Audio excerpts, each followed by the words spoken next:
Good morning and welcome to the TCPalm Editorial Board meeting to interview candidates for County Commission District 1. I'm Larry Reisman, columnist and community editor, and I'm joined by fellow editorial board members Adam Neal, our editor and news director, Gil Smart, a columnist, and maybe other editorial board members that join us as we go along. Kelly Rogers is directing backstage.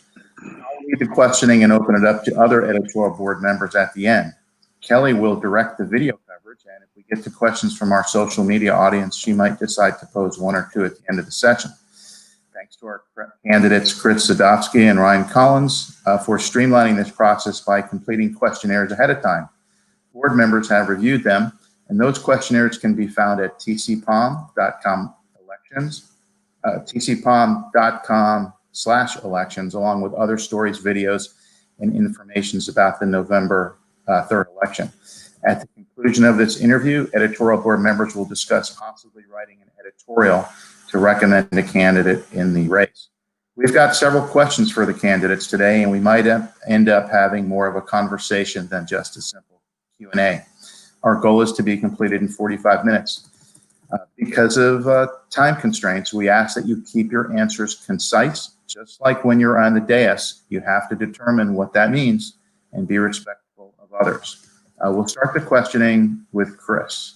So the first question, in 2019, Florida Tax Watch said St. Lucie County average total property tax millage rate in the state at 22.8369 mils. Contrast that with neighboring Indian River County, which ranked 52nd at 15.4859. Please explain the county's budget challenges. What, if anything, would be on your list of items to cut? Well, let's take a little history lesson here. First of all, when I took office in 2008, the budget was $654 million. My very first year in office, the budget went down to $600 million, a reduction of $54 million. Here we are today in 2021. We're looking at about $563 million. So since I've taken office, we've reduced almost $100 million in the budget. And although the aggregate is 22 mills, that doesn't include, that's not all Board of County Commissioners millage rates. So you got to be fair in how you approach that, in that the countywide, all taxing authorities per capita, St. Lucie County rates at about $1,604, and statewide it's about $1,597. So it's a $7 difference than the statewide average. And then when you drop it down to just the Board of County Commissioners alone, per capita, and this comes from the same document that y'all read from, in St. Lucie County, per capita is about $602, and statewide is $615. So from the standpoint of when I started in office, we're nearly $100 million less in today's dollars, not including in inflation. But as a statewide comparison, regardless of the millage rate, we are right in the middle with the statewide average. So it's not the fault of the Board of County Commissioners how the equation works out. Our average assessed values in St. Lucie County is only $67,000. And that's because we have the homestead exemptions. We have the 3% provision that the values don't go up 3%, any more than 3% or CPI on any given year for those who are homesteaded. So if we're going to fix the problem, we have to fix the equation at the state level. Okay, thank you. Ryan? Yeah. In your question, I mean, you pretty much addressed what the issue is that we have the highest average property tax rate in the state of Florida. We've seen 8 straight years of property values increasing in the county. To me, there's been a missed opportunity to, if our county government is collecting more revenue than what was budgeted, then we should be returning those funds back to the taxpayers in the form of tax cuts. This is the first year that we've actually seen, or talks of it, it's not finalized yet, to have an actual reduction in the millage rate from what the Board of County Commissioners can control. So to me, it's a simple equation, and $17 million over the last year in additional revenue collected, and it's not proportionate to the tax cut that we get. The tax cut this year is going to be offset by increased property values yet again. To me, it's a few different things that contribute to it. One being getting into investments that we're using taxpayers' money to fund that I don't believe that we should be in. We need to focus on our basics, infrastructure, roads, safety issues, funding our sheriff's department, things like that. Once we have those things under control, then we should be allowed to go on to investments and things like that. It's how I've operated any business that I've worked in, to say, let's set our priorities, let's take care of these priorities, and then we'll move forward after. And as Chris said, it is a component of more than just the Board of County Commissioners. But I believe that their Board of County Commissioners are our executive branch in the county, and we should be able to set a better example and show that there is possible ways to decrease the budget. The Citizens Budget Advisory Board recommended a 1% cut throughout departments. That didn't go anywhere. It wasn't talked about. It wasn't tried to be implemented.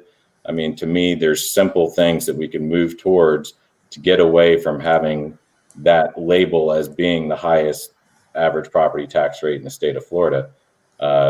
There's many other things that we need to focus on rather than what we have in the past. I don't believe that taxpayers should have. We felt the need to give ourselves a tax increase on a sales tax because we recognize how badly the need was for roads and other infrastructure. So I believe getting back to basics, looking into to cuts. You asked the question, what would be cut specifically?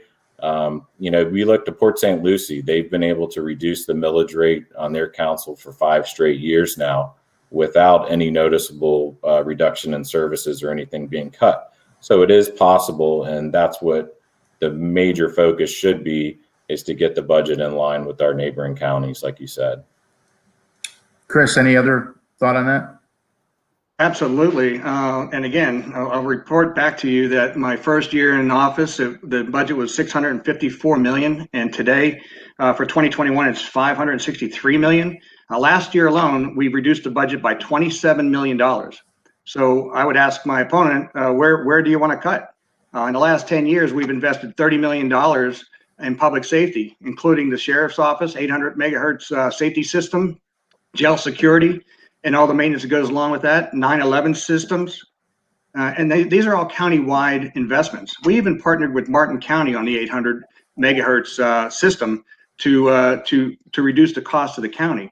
We're investing $120 million in cooperation with Florida Department of Transportation for Midway Road, which is taking quite a bit of time because of the infrastructure that was there before, 110 years old. We've invested a number of $50 million in Kings Highway north-south corridor, along with Florida Department of Transportation, as well as Indrio Road east-west corridor. So we are making those investments. We've just finished 3 months early the Prima Vista renovation, which was a long time coming. And yes, Ryan was correct in that half-cent sales tax was very important to implement because we had a lot of unmet needs over the recession period. So just go back to 2007, the county had a $25 billion assessed value. Today, it's around $22 billion. So we're still $3 billion less than the assessed values in the height of the market in 2007. And so in my first year, we lost $11 billion in assessed value. So all of that comes into play. You can't forget about the history. Thanks, Chris. Ryan, any last word on the budget issue? Sure. I mean, it's easy to go back and to point out how much money you had at one time, but to me, we need to look forward. We can't keep comparing to what we have now to what we have then. We need to look forward and say, this is the situation we're in. We do have 8 straight years of property tax revenue increasing. It was an unprecedented boom before 2007, 2008. When we saw the decline. So relying on those types of numbers is not how I would look at the budget. Okay, thank you, Ryan. Okay, next question, and we'll start with you, Ryan. That's what is your opinion of how Director has performed at the port? How do you envision this working out? When will we see a full mega yacht facility? Yeah, I would say, first of all, I wasn't in favor of the county purchasing the property. $25 million purchase. They ended up signing a $37 million lease over 30 years. From my calculations, that's a break-even point at about 20 years. So I don't know anybody in a private sector that would take that sort of investment with that sort of return. So going on from there, we're in the situation that we are. They did select Director. Director has been very slow on their feet, I feel, as far as getting done what they promised. You go back to the RFQ that they submitted to the county that we based the decision off of to select them. There was talks of they had immediate work lined up, and they would be bringing in yachts right away, and they would bring in a dry dock that they would be able to do many of the services that they are touting that they could do once the lift's in. So here we are. The lease was signed in March of last year. So here we are, 15 months later. They're just now starting to get on the ball. They're starting to pull permits. They're starting to do the necessary tests for the soil and things like that. I absolutely hope it works out. I mean, we need the development of the port. So I'm not going to say that I hope Director fails by any means, but I think going back to what they promised, the lease that was signed, the type of lease that was signed with them. I'm in real estate. I've done a lot of private deals myself, and the lease is so heavily favored in Director's advantage that it's hard to make any sense out of that a property owner would agree to that type of lease.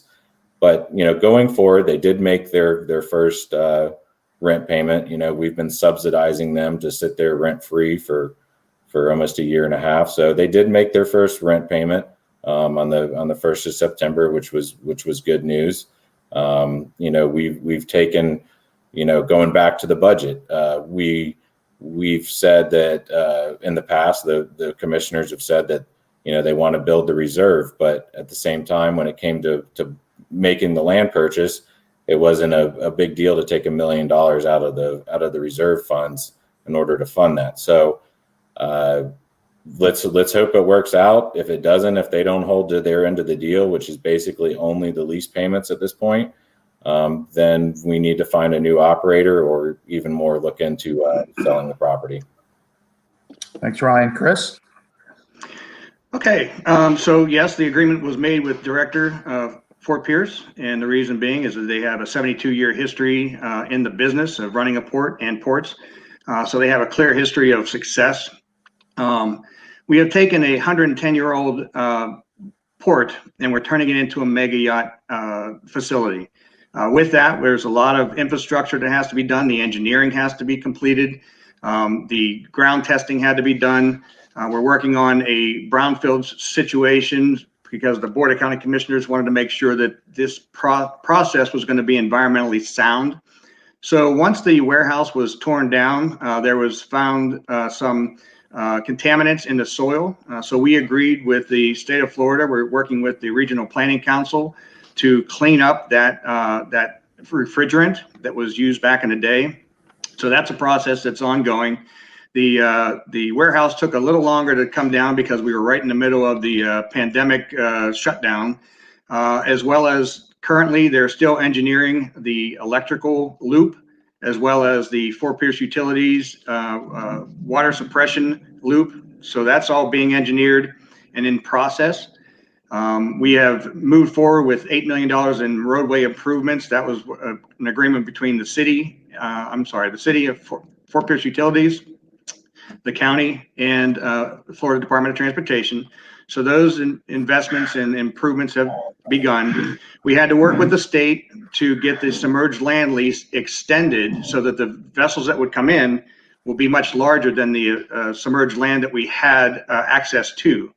So all of those things are being done. It's taking a little longer. There's no question about that. And the lift is being manufactured in Italy. And that got shut down, as you know. Italy was one of the major areas for the hotspot early on in the pandemic. So they were shut down for several months. And so the construction of the lift was put on hold. It's a 1,500-ton lift that is supposed to be delivered here, I'm going to say the beginning of January. By then, we hope that the Army Corps of Engineers, they have shut down as well and moved to everything as in virtual in reviewing their permits. So we're hoping that by the end of the month that we'll have the Army Corps permit that will then extend the opportunity for us to go to, or for them to go to the city of Fort Pierce to finalize that permit to begin to create the boat slip that will actually, where the vessels will come in, where the lift will actually lift the boats out. So all of those things are taking a little longer than we anticipated. However, when you're taking a 110-year-old port and turning it into a major yacht manufacturing renovation overhaul unit, you want to make sure you do it right and from the foundation up. So I believe it's a great investment for St. Lucie County. For 30 years, the port did minimal cargo work. And so here we see now that the county owns the property. We're able to get state and federal grants, and we've already received several grants, of which director has agreed to pay the match, which is $600,000. They just did that last week. So their investment of $90-some thousand this month in their rent payment, they were making $23,000 payments over the course of the original period. And so on an annual basis, it'll be $1.1 million that comes back to the county. But the important part here is we're able to get grants to cover a lot of the opportunities for expanding the port. Fort Pierce was only one of 15 deepwater ports that weren't already owned by either state or local governments. So that's where that money comes in. That's why we're able to actually secure additional grants to make this an economic engine. Thanks, Chris. We'll go to Ryan on the next one. The villages of Ingrio would turn 834 acres of a former citrus grove into about 2,700 homes, according to a development application. There will be more large projects on the way. How, as a commissioner, will you hold developers accountable for what they do? How will you ensure our quality of life is preserved? Sure. You know, I like that project because from my understanding, it is providing for the developer to implement, you know, fire stations, police coverage, schools, things like that, that they'll pay an impact fee for. So I think that's the biggest thing. We've let developers get by with too much. If any individual would like to buy a lot and build a home on, we're over $17,000 worth of impact fees before a shovel even hits the ground. So I think holding them accountable for their fair share and having them pay directly for the impacts that it's have with their improvements. I mean, there's a reason they're building 55,000 home sites west of 95 here, is because the area that we live in, the weather, the people, the opportunities that we have. You know, we still have quite a large percentage of the population that works out of the county. So it's become a commuter town, and we should embrace that, but we should also hold them accountable for their impact in our county. I just want, if I can, just go back one thing on the on director and on the port. Chris mentioned that the shipping warehouse was the demolition was delayed because of the pandemic. That was done last year. It was held up. I'm not sure why it was held up, but it was done in November. So that didn't have an effect on the demolition. Also, there was operations of large mega yachts there for many years before the county purchased the property. So to say that all those things needed to be done in order for it to make it a a viable operating port, I think is incorrect. I think, we saw driving over South Bridge every day, more and more yachts coming in. And now for the past year, there's been very few. So, and one more thing, he mentions that the hoist is supposed to be here in January. I find it impossible. I would say it is impossible that the hoist arrives and the slipway is completed. There's still so much work to be done on that. The permitting needs to be done. The testing needs to be done. And then the actual construction of it needs to happen. So if that arrives in January, there's no way that this slipway is completed in time to have the hoist operational. Chris? Yeah, he's correct, and it's not going to happen by January. What's going to happen is the parts of the hoist are going to be shipped here, and it's going to be developed and built on site. So you're right; it's not going to happen in January. They're going to begin to deliver the hoist in January. So that's how it's going to unfold. And when you're taking a 110-year-old port and you're turning it into something new that needs a lot more infrastructure to be successful, you do it right the first time. You start with the foundation. Okay. Do you want to address the question about the villages of Indrio and other developments? Can you ask that again? I will. Sorry about that. The villages of Indrio would turn 834 acres of a former citrus grove into about 2,700 homes. According to a development application, there will be more large projects. How, as a commissioner, will you hold developers accountable for what they do? How will you ensure our quality of life is preserved? Well, first of all, this is going to be the first project in the TVC, Towns, Villages, and Countryside. It was an award-winning planning function that the county got an award for back in the early 2000s. This is the first project that's actually going to come out of the ground. And quite honestly, they are already participating in quality of life in St. Lucie County. They have invested quite a bit of revenue into the 16-inch main that will run from the water plant off of Indrio to that site. So all of the developments along that area will be able to tap into that 16-inch main for good water. A lot of the areas up there are on well and septic.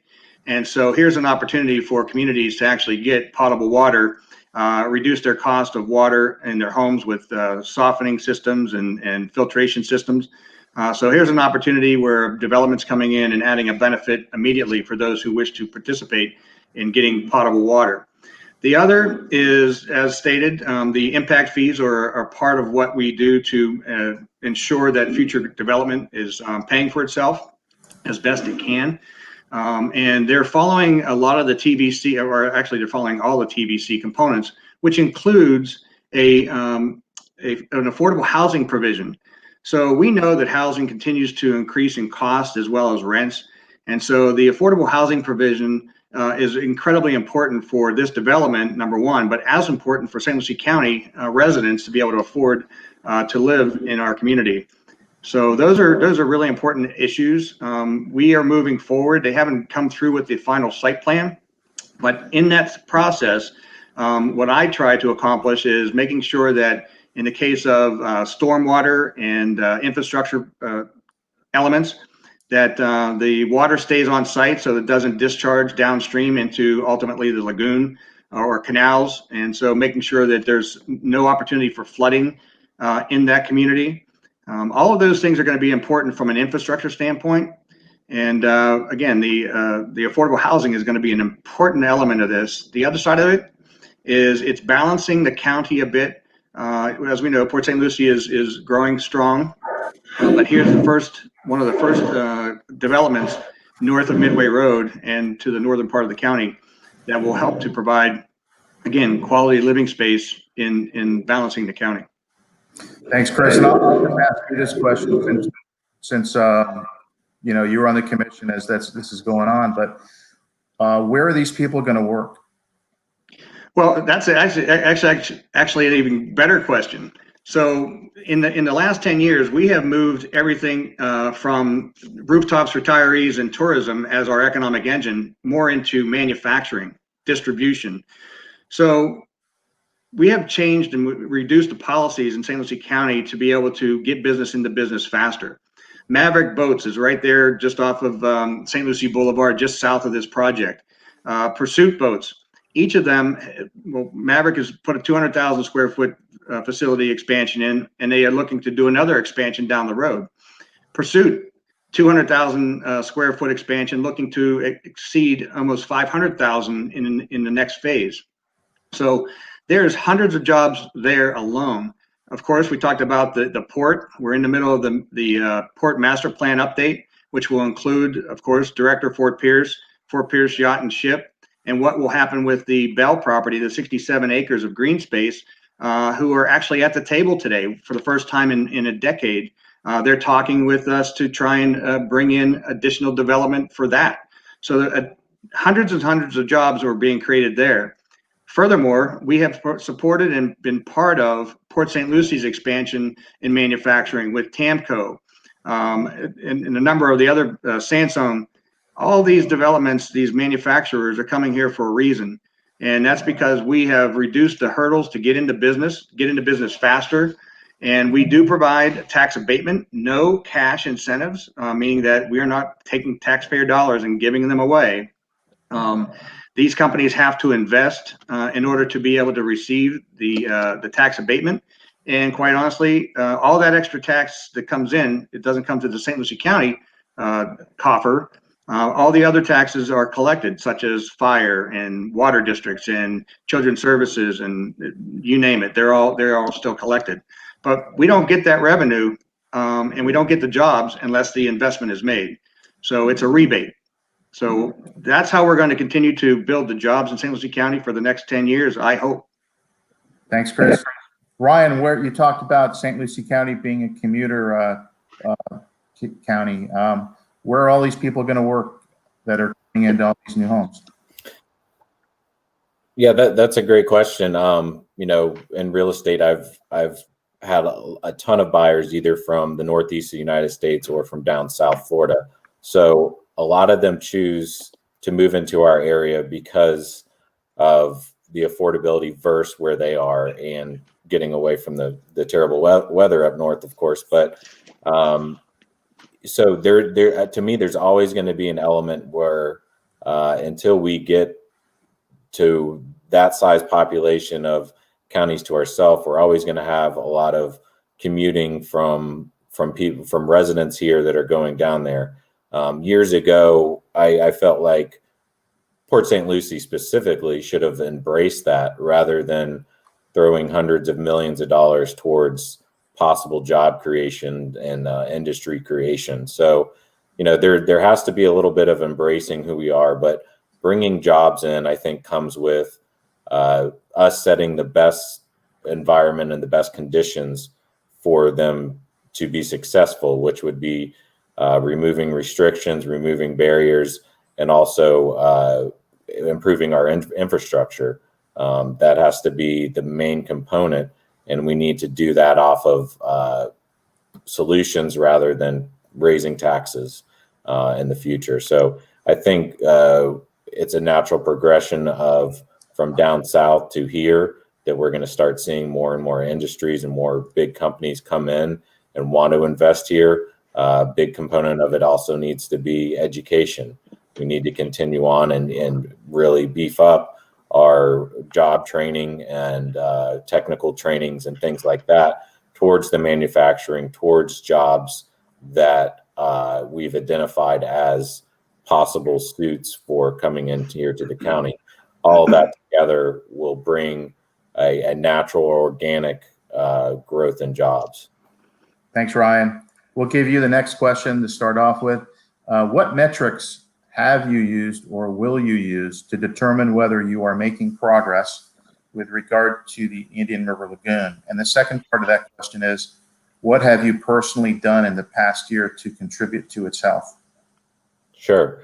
I mean, the metrics, I think, are very visual. It's speaking with residents, it's speaking with the experts that know, but it's also visual. I mean, I can go in the boat or I can go out on the causeway and you can see the difference in the water quality. Years ago, that looked like coffee. Now we're seeing it cleaned up. So the visual, the actual being involved with it and seeing it on a daily basis is a big thing.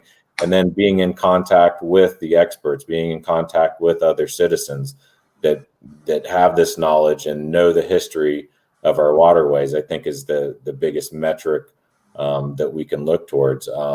As far as what I've done in my personal life, I've been involved with various service organizations, and I've also been involved in many cleanups. There was just the Treasure Coast Waterway cleanup. I was out there with my wife and 2 kids, and we cleaned up Spoil Island just north of North Bridge there, and it was amazing. We didn't bring enough trash bags. We picked up 5 trash bags worth of stuff in about 30-45 minutes. So I think telling people to be more responsible, there's small things, but all of it contributes to the pollution of the river. So something as simple as not throwing your litter out, not leaving stuff behind that can go into the river and contaminate it is a big deal. So I'm a very big proponent of that. I speak to people about that often. I think there's more that could be done as far as public awareness and what the small steps can be. On the larger picture, it's not something that St. Lucie County is going to be able to accomplish on a very large level because of the budgetary restrictions. So working with representatives from the state, working with federal representatives, and working with private landowners. Just today, there's talks of using eminent domain and purchasing the property, which is a very expensive route to go, I think. But if we can work with these property owners and get to some sort of agreement, then I think that's going to make the biggest difference on the high level. But here locally, people being involved, being responsible for themselves and for their litter and things like that, is the way that we can all make a difference that leads to a big change. Okay, Chris. Thank you for the question. I don't know that I can answer it as in what has happened in the last year, but I will give you my history briefly. I've been on the National Estuary Program for 10 years and working with a number of agencies to clean the lagoon from the north to the south, all 156 miles of it, with programming, with science background, citizen involvement. As part of one of my first things that I did is the 5 Mile Creek Reservoir was built by the feds back and finished in 2006 and sat vacant because it didn't work for approximately 8 years. In my first 2 years in office, I began the process of trying to find out how to turn that over to the state. It took an act of Congress, and I mean it, it took an act of Congress to actually have the federal government divest itself of the 5 Mile Creek, turn it over to South Florida Water Management District. South Florida Management District invested over $8 million. Now it is a working stormwater treatment area for the 10 Mile Creek. It removes somewhere in the range of 800,000 pounds of nitrogen and phosphorus into the system on an annual basis. That's just one large component. Moving forward into what we've done for St. Lucie County as county, the Indian Hills Stormwater Project that takes all the Virginia corridor water and was just dumping directly into the lagoon is now being treated in a 25,000 acre lake off of Savannah Road in Fort Pierce. And there's also storm treatment areas as well as wetland components that clean the water before it goes into the savannas. And at the bottom of the hill where the water does discharge when it's after it's cleaned, we've put in several hundred linear feet of oyster bed restoration, which is very, very successful. And we're seeing a lot of new growth and opportunity for marine life there. We worked with the city of Port St. Lucie, creating the Platts Creek STA as mitigation for the Crosstown Parkway. That is removing hundreds of pounds of nitrogen and phosphorus from the Bell Avenue drainage system that also goes into the 5 Mile Creek, which ends up in the 10 Mile Creek. I had fought off since 2013 Compost USA with an open-air biosolid human waste composting facility that was going to be right outside of Allapattah Flats, and the PGA, which would have ultimately dumped into the C23, C24 canals. I fought off another human waste biosolid composting open-air functioning facility just off of the C25 canal. That was 7,000 acres of human waste that was going to be composted, and the discharges would have gone directly into Taylor Creek, into the lagoon. And I was successful in fighting that. And I know I'm going to get too quick here, but we're moving septic to sewer for North Beach. This project will be finished by the end of next year, and that'll remove all the remaining septic tanks on North Beach from septic. And then lastly, we're moving forward with the Taylor Creek dredge of muck right there at the mouth of the Taylor Creek and coming directly into the lagoon, which is helping to produce and proliferate seagrasses. So I got about 2 more hours worth of stuff, but I'll stop there. Thank you, Chris. We'll give you an opportunity on the next one first here. Please give an example of something specific you've done that has displayed your commitment to improving lives of people who are members of groups that have been discriminated against. Well, okay. Restoring the Village, first of all. Restoring the Village is a community of largely of color. And we have been able to move and invest over the last 7 and 8 years, approximately $100,000 each year to improve the community by painting homes, cleaning up the trash, helping, so to speak, restore the village. I've been able to invest in the roundtable of St. Lucie County, whereby we're able to invest in reducing crime in neighborhoods, including the comprehensive gang model, which is reducing gang activity.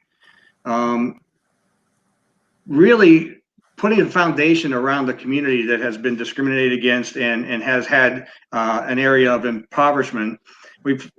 I've focused on rebuilding the foundation within the community. For instance, we built the intermodal bus station on Avenue D to help provide the transportation necessary to get to jobs and education. We've supported the cultural background by creating the art project, the Obelisk at 15th and Avenue D, showing the history of Black history. We've created and developed the Zora Neale Hurston Trail, as well as the Highwayman Trail, right in the middle of our Black neighborhoods. Add that into trying to create the jobs corridors around the neighborhood to actually embrace the neighborhood is really what's trying to bring up the neighborhood and provide livable wages so that everybody has a chance to be successful. Thanks, Chris. Ryan? Yeah, that's a good question. I mean, my lifetime growing up here, I've been involved with many organizations, many service projects and things that benefit those groups. And I think, I've never been an elected official, so I can't tout what a board as a collective has done. But I think the biggest thing going forward, and I've already spoke with a lot of groups and stuff in District 1 that are concerned that their voices aren't being heard and that their concerns aren't being addressed, more importantly. So I think the biggest thing moving forward is making, as a county commissioner, to make myself available and accountable to groups in District 1. I mean, it's very important to have a pulse of what's going on in the community and what needs to be done from these community leaders and these people involved in the community. So going forward, I would say the biggest thing is leading by example, being a part of these discussions, holding more town halls, holding more events where people can come out and voice their opinions, and then taking that back to the Board of County Commissioners and representing them in the way that we should. Thanks, Ryan. Next question for Ryan. Please give an example of an ethical dilemma you might have faced at some point in your life. How How did you decide what to do about that? Yeah, that's a great question. You know, in my career, I've been many things, many positions that very involved in ethics. Probably the biggest one being a bail bondsman running my family bail bond business. You know, we were always very ethical, treated everybody the same. We're never shysters, as some of them get a reputation for, of keeping premiums and collateral and things like that. Also, as a real estate agent, you know, I've worked with many people that, you know, I'm not out there just for the sale. I'm out there for getting them the best product that they can possibly get. You know, ethical dilemmas we're faced with every day. I you know, to give one example, it would be hard to do, but to me, it's just doing the right thing. You know, I live with a Christian background, and I live with morals that were instilled from me from my mother and my father and my family and the community I grew up in. So there's nothing in my past that you could point to and say that I did something ethically or morally wrong. So I think living by example is the best way to answer that. Thanks, Ryan. Chris? Well, it's interesting you're asking that question. I literally yesterday finishing the 2 of my 4 hours of ethical training that the state provides for on an annual basis that every commissioner, every elected official has to engage in. So I'm 2 out of the 4 hours of that in so far. But I'm gonna raise one that I'll probably get hit on, but you know, it is about ethics. It's about doing the right thing. And that is the wellness provision, the development that came through a couple of years ago. It was a drug treatment and alcohol treatment facility that was planned for South Beach. And as part of that process, we went through all of the planning and development components, and several other government agencies have failed in approving some projects because of the so-called element of drug and alcohol treatment. And they were sued, and in some cases, millions of dollars had to be paid to the developer for failing to approve a project simply because of a drug and alcohol component. There's a federal provision that says that you can't discriminate, or you can't deny a development based on that use. And so I had the ethical dilemma as it was being approved, and I had the last vote, and it was already 4-0, and I had to make the decision: do I take the easy way out and say I vote against it just so I can say I voted against it? And I said very clearly from the dais, I said, integrity is doing the right thing when nobody's looking, and tonight, integrity is doing the right thing when everybody's looking. And I voted in favor of it for a 5-0 vote. So if you want to talk about a very difficult time, that was a very difficult vote. And knowing that this was on South Beach, it was a very technical, it was a very incendiary issue. But I had to take and use my integrity and my ethical approach by moving forward with that program, because it was indeed a responsible thing to do. Thank you, Chris. We're at about 45 minutes now almost, so I think we're going to give you guys an opportunity. We'll start with Chris to just, is there something that we missed? Something that you want us to know about? Any kind of summary? Well, I'd like to let everybody know that if they want to find out more about me or ask me questions, email me. They can send me a note at chrisforcommissioner.com. And I'll let you know that I have been endorsed by the Education Association of St. Lucie County, St. Lucie County Firefighter Paramedics, the Palm Beach Treasure Coast AFL-CIO, the Palm Beach Treasure Coast Realtors, and the Treasure Coast Builders Association. And I'm hopeful that you'll endorse me too. But the most important issue and the endorsement that I would like is for the folks at home and those who are voting to please vote for Chris Dzadovsky, St. Lucie County Commissioner, District 1. Thanks, Chris. Ryan? Yeah, thank you for having me. I appreciate it. It's been difficult in this this COVID era to get your message across and get in front of people. So anything we can do like this, I certainly appreciate. So I just wanted to touch on one thing with the Atlantic Wellness, the rehab center. This was for a zoning change, so it's a little bit different than stuff has opened themselves up for lawsuits in the past. It wasn't a simple just approve them to do it. It was a zoning change. And I just feel that it was out of place for there. And it's a little bit short-sighted saying that we have this land out there zoned for hotels and condos. And that if we bring in this rehab center, it's hard to say that any adjoining properties around there are going to want to come in and invest in a hotel or a condo. So that's just my view on that. Other than that, I'm looking forward to serving the people of St. Lucie County. It's certainly a job that I want, and it's certainly a job that I'll do a very good job at. I want to be a representative of the people. I think that that's the biggest thing that we're missing in District 1 is having a true representative for people and businesses. Every decision that is made should benefit them. And I look forward to speaking with anybody. I put my website out there, ryanforslc.com. You can ask questions on it. Find me on Facebook, or even call me on my cell phone, 772-370-3332.